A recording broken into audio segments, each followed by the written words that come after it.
Hey guys, Professor Bill, Comic Book University, and Batman issue number 99. Prepare to have yourself kicked in the nuts and immediately afterwards say, thank you, may I have another? Because holy crap, this gets really good. I do have a complaint, but I'm not there yet. You know where I am at?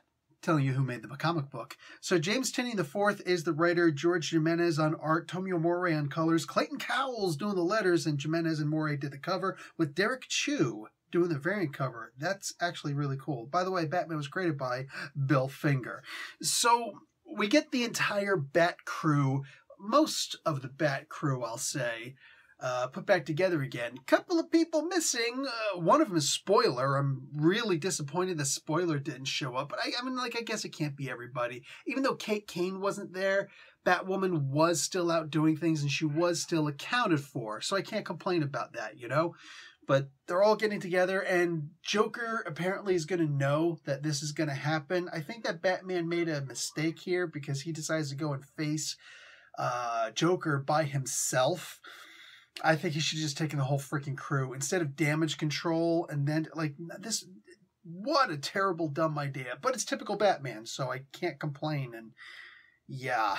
Anyway, Harley goes also.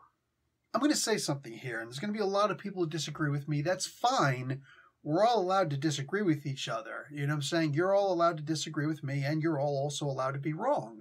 I just made that up, and I actually like that. I might use that more often. Anyway, this was probably the best Batman and Harley interaction, at the very least, regarding the Joker, that I've probably ever seen in any form of media, yes, including comics, because wow, it was very short and it was exactly what it needed to be. Hot damn, this was good. This was really good. This was solid. Guys, I don't want to go into too much detail, obviously, in what happens here, but the way that it ends, one, James Tynion, you are still a psychopath. I just saw him about like a half an hour ago. He goes and he posts, hey, are there any cool horror podcasts out there that I don't know about? I'm just starting to get back into them. It's like, James, shut up. You're evil. You're evil, and you do horrible, terrible, horrific, like frighteningly terrifying things. You are evil. Like, Lovecraft has nothing on you. That's not true, but no, Lovecraft only has some things on you. Dude, this guy is a frighteningly scary person, and he wants to have more horror in his life. What in the hell is the matter with you? Freaking that same trick that he's been doing, he does it again in this issue. Wasn't expecting it. Wasn't expecting it again. Wow, like this was a double. Oh, you son of a... You'd think that it's lost its consistency, right? Nah. No. Palate still feels cleansed. I think that's why we have, wine between bites of cheese or cheese before bites of wine. I think that the wine is supposed to cleanse the palate of the cheese so you can have new cheese. I think. I don't know and I don't care because I'm not one of those people. What I am is a comic book person. And this was wicked. Now, again, I do have to make a complaint. I didn't see Damian in this book. Dark Knight Nation, I don't know if he says what his real name is in his videos, but go check out Dark Knight Nation. I've done a collab or 6 with him. He mentioned something that I'm a little freaked out by. Apparently, James Tynion said that Clown Killer is not Damian. Yet, I don't see Damian in this. And it seems suspicious because we've got nothing on Clown Killer. Now, I like the character's look. I do. I know there's a lot of people who don't, and especially in the speculator market, there's a lot of people who are really coming down on him. But I also want you to understand something about the collector's market and the speculators. These are people who will sometimes go out of their way to give bad advice about new comics so that the book doesn't become as popular, because if you're a speculator, like if it's an old comic, it's an old comic, you get it or you don't. It's as simple as that. What are you going to bid on eBay for it with somebody else? You know, the true speculators don't usually go off of eBay for this stuff. But whatever, it is what it is.